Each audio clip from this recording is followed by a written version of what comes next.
Well, it's been a blustery spring, but I think we've finally got a morning where I can dive in a little deeper on this furling boom system.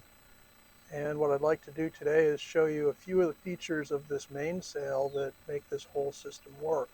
These roller furling external reefing booms have sort of disappeared, and it's not coincident that that occurred with advances in sailcloth that made sailcloth a lot less stretchy, a lot more dimensionally stable. I sailed this boat to the Caribbean the first two trips with a 1960s hood sailcloth mainsail. And what I found with that sail was that it stretched so much that none of what I'm about to show you was necessary in order to use the roller reefing boom. That all changed when I got the first new sail. And hat tip to a fantastic sailmaker who left us too soon to cross the bar, David Howard from Marshfield, Mass. David had a lot of experience doing traditional and gaff rig sails, and some of what you're going to see here, particularly the lacing system that he developed for me, I think really sort of evolved from what was typical on gaffers, which either used parrel beads or hoops or a lacing system to attach the luff to the mast. So this is a little different system, but it's this lacing system that makes the boom viable with modern sailcloth. And I think that there are still a few boats using this system, but there aren't many. And one of the reasons why is exactly what I'm going to show you here. You've got to overcome this problem with how do you move the sail, the luff, away from the mast as you reef down. So that's what I'm going to look at with you now.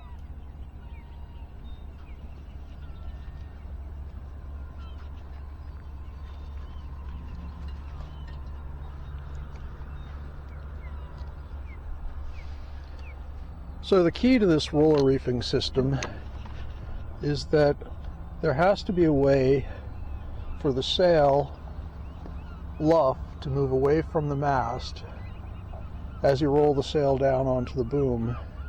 And that's because of this gap between the tack and the mast that accommodates the reefing mechanism. So what David created for me here, based on his experience with gaffers and other types of rigs, was a continuous lacing system. So the only two cars that are actually directly attached between the luff of the sail and the sail track are at the head. From there down, the luff of the sail is attached to the mast only by these cars. Now these are an interesting and unique creation of his.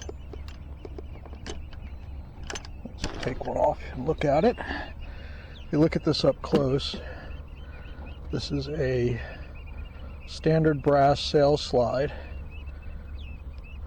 with a brass grommet that's been seized to it with light stuff embedded with epoxy.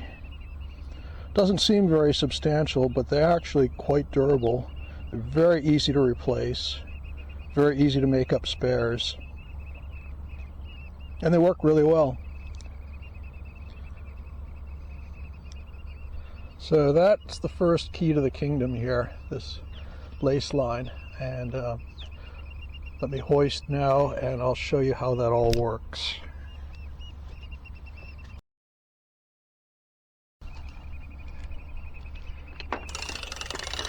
So what you're going to see now is that as the sail is hoisted, the slack in this lace line is pulled tight and transferred.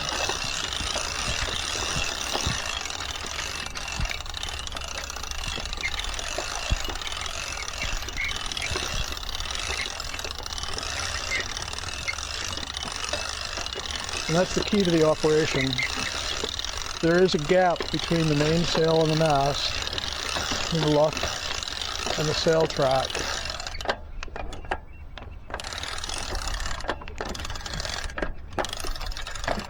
And that gap is maintained.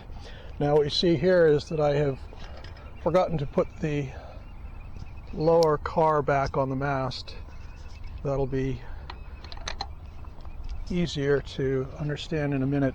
At the bottom of the mast is this gate at the bottom of the sail track. This allows me to quickly put on or remove sail slides as I lower or raise the sail. So that's another key feature here, because you do need to remove these slides.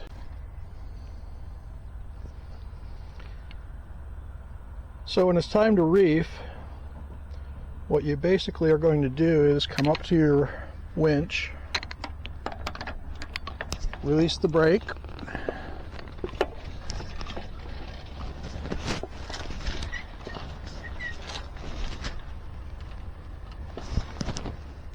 lower as much of the mainsail as you decide to reef.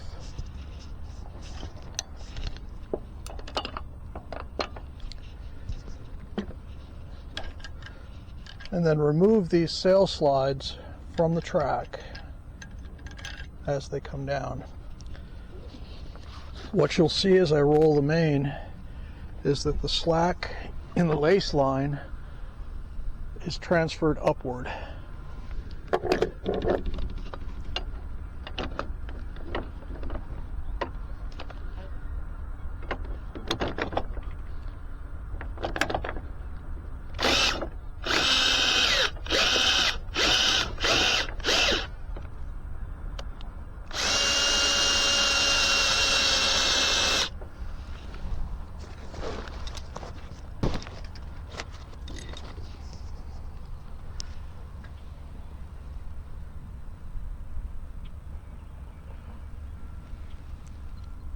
So essentially this lace line is continuous, and whatever you remove at the bottom will transfer up. When that happens, you open up this gap between the mast and the luff as the sail rolls itself onto the boom with this gap between the mast and the gooseneck. And that allows the sail to essentially move back away from the mast uniformly. Without this system, what happens is that as you roll the sail and pull it back from the mast, it actually forms a hard spot. And we learned this the hard way by ripping grommets right out of the luff of the sail before David created this luffing system. So you've got to avoid that hard spot. And that's precisely what happens with the lace line. As you see that each car essentially puts slack into the lace line when you take it off the mast. And that's it. It's pretty much as simple as that. If you want to shake a reef, it's just the reverse of the process.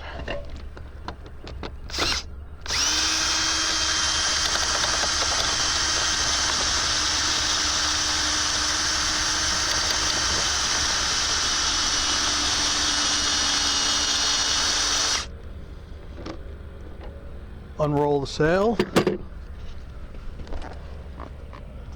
come back to the mast and take your slides one at a time, open the gate, put them back on the mast.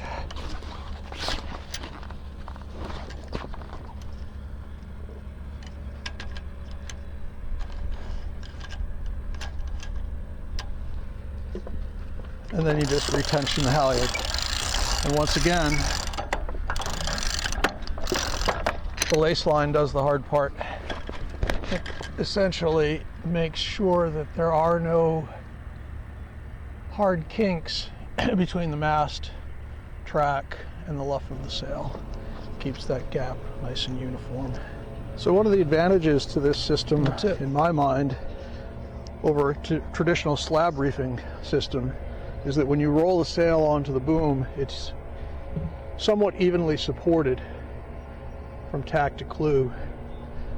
With a slab reefing system, you have essentially a loose-footed mainsail when you reef. Your reef gaskets are really only for gathering the excess sailcloth. With this system, common to the in-boom furling systems, the sail is gathered along its full length.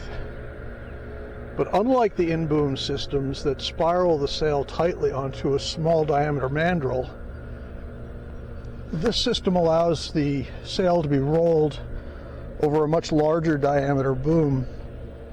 The problem is the sail is not flat and the boom is cylindrical. So if you were to roll this sail onto the boom, you would end up with the draft of the sail as loose cloth sort of bellying and leaving the middle of the sail less supported. Now the way that's dealt with on a head sail, on a roller furler, is with luff foam. So my idea for this sail, which was given to me by the sailors who were familiar with this system from back in the 60s, they used to say that they would roll beach towels or life jackets or any old thing into the sail as the boom was rolled to absorb this draft that's created by the sail shape. So they were essentially putting a crude version of luff foam into the rolled up mainsail. My logic was, why not build that into the sail? And so what you see here along the foot of the sail is a Velcro closed pocket, and in that pocket are scraps of luff foam. So the idea here is that you create bulk along the foot of the sail. As you roll the sail, that bulk essentially pads out, equivalent to the draft of the sail that's built into its shape. And so what you get is not a perfect racing shaped sail. It's like using a head sail partly furled, but it is capable of allowing the main to be very deeply reefed on the boom and still have enough shape to go to weather, and that's all that mattered to me. So that system works really well. Now it does place a bit of additional stress on the luff and leech of the sail. As you might imagine, this is a quite heavy Sitka spruce solid boom. There's a lot of weight on this sail. So to deal with that, the original sail would have had a partial luff rope, and that's why this drum is of a reduced diameter to accommodate that bulk. I found it was better, and it worked better, to simply reinforce the luff and the leech of the sail. So on my mainsails, the two that I built for this system, there are 5 layers of Dacron at the luff and at the leech, running all the way up. So that reinforcement is essentially carrying the extra weight that's placed on the system without having a luff rope. Works quite well. What you see here is a bit of extra lace line from the lacing system that I just tuck into the pocket. The reason for that is, with anything that chafes like this, that has a line that slides through metal grommets, you need to constantly be adjusting that line and moving the chafe points so that they don't create a problem. I'll wrap this up with a short story from when I worked for Ted Hood at Little Harbor. We were onshoring the Little Harbor brand from the Far East to be built in Portsmouth, Rhode Island. And we got into a conversation one day. I don't know if a lot of people ever saw the very humble side to Mr. Hood, but he was a multifaceted and extremely interesting guy. Anyway, he said to me, you know, people think that I've invented all these systems and furling systems, and really, I mean, his name became synonymous with the in-mast furlers. He said, but I really didn't invent anything. He explained that square riggers were the inspiration, that in the final days of full-rigged ships, square riggers actually had rolling spars to allow their sails to be reefed from the deck without anyone going aloft. So sometimes these systems that you see, you know, something you think is new is really just something old that's come back around. And I think that's the way I look at this external reefing system on the roller reefing boom.